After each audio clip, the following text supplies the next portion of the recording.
Welcome back. You're watching Overdrive, and it's time now for us to answer your queries on Autoselector. Bert joins us as always. Hi Bert, our first question comes into us from Tarun. Now Tarun wants to buy himself a new diesel hatchback or even a sedan. He's shortlisted the Vento, the Linear T-Jet, the XUV 500 and the Renault Duster. Now Tarun is 5'7". He does have a back problem, so he's got some specific requirements. Now he test drove the Vento and he found that the Vento's height adjustment did not work, as a result of which he felt a shooting pain in his knee and thigh area. He also has certain reservations about the T-Jet's drivetrain and the XUV 500's quality. So given what he has already told you, what would you suggest? Well, Tarun, I completely understand what it must feel like to have that back issue and not get a car that is comfortable enough to ease the pain in your back. But rather than looking for a sedan, I think the best options for you are to look out for an MUV or an SUV. And India, the Indian market, fortunately, has progressed to the point where we've got comfortable, luxurious and very affordable MUVs and SUVs. Now, point case is the Maruti Ertiga. That's one of the newest MUVs to come out in the market. It's fairly affordable. It's also fairly luxurious and premium. It's an MUV which has got a fairly tall seating position, so you don't crawl down into it, you actually climb into that cabin. The relation between the driver's seat, the steering, the pedals, that's also been optimized for tall people as well. So you being 5'7" will have no issue inside that cabin.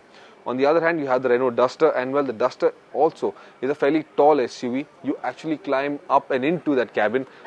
It's got a fantastic relationship for the driver inside that. Once you're on that seat, there's also a lot of space. You can adjust it in myriad ways, both for height, for reach. You can also adjust the steering wheel inside for rake and reach, and find the optimum seating position.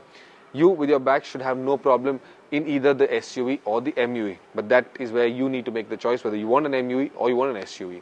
Okay, Tarun, good luck with the car and your back. Now on to a question that comes into us from Bangalore. Vijay writes in saying he's just passed his driving test, so congratulations, Vijay. He's planning to buy himself a first car, a budget of about 8 lakh rupees. Priority is low maintenance, good resale value, and a spacious car to seat a family of 4. Should he opt for a sedan or a hatch? He's zeroed in on the Ertiga, the Desire, the Etios, the Etios Liva, the Ritz, the i20 and the Jazz. He also wants to know what is the minimum waiting period for a diesel car. Long list there, but what will it boil down to for you?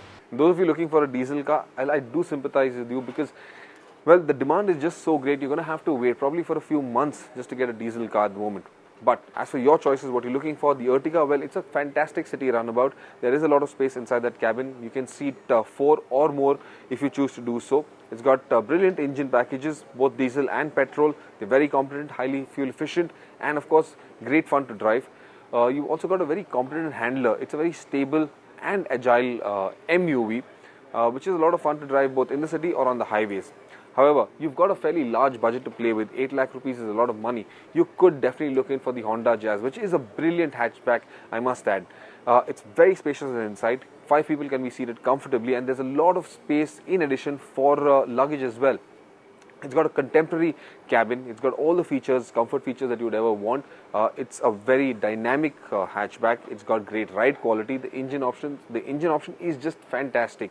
And overall, it's a nice, stylish hatchback. And it's a Honda at the end of the day. So reliability, well, is way up there. I think that is your best option. Well, from Bangalore, let's head to Kolkata. Ani Surya Ghosh writes in saying he's got a budget of 6.5 lakh rupees. He wants to buy a car, a diesel car to be specific. He wants it to be spacious, fuel efficient, have a good ride comfort and good after-sales service. He's shortlisted the Nissan Micra and the Toyota Etios Liva. He's heard the Etios Liva has a noisy engine and he's not too happy with the interiors as well. On the other hand, he likes the Micra's retro looks, but he's heard it has space restrictions and isn't sure about Nissan's after-sales service. But what would you recommend? Well, I do agree with you on that. Nissan's after-sales network, well, it isn't very well established in India as of yet. They're growing and they're expanding, but it's not reached a situation where you're very comfortable with their products as yet. It's a catch-22 situation because you know the Nissan Micra is a very good product, but the service backup, well, it isn't strong enough to give you sort of that peace of mind where ownership is concerned. Now your other choice, the Toyota Etios, well, Toyota at least has a well-serviced network. The dealerships are extensive. They've got a wide network of service stations all across the country. You know that you will get Toyota attention wherever you go. The Etios, on the other hand, is also a good product. I'm not very sure where you heard this being a very noisy engine, but there's just as much of engine clatter from it as you'd hear in any other diesel hatchback.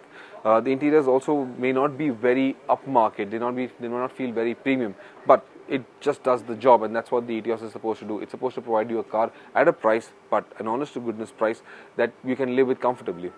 If you ignore all of that, the Etios Liva is a fantastic car to live with.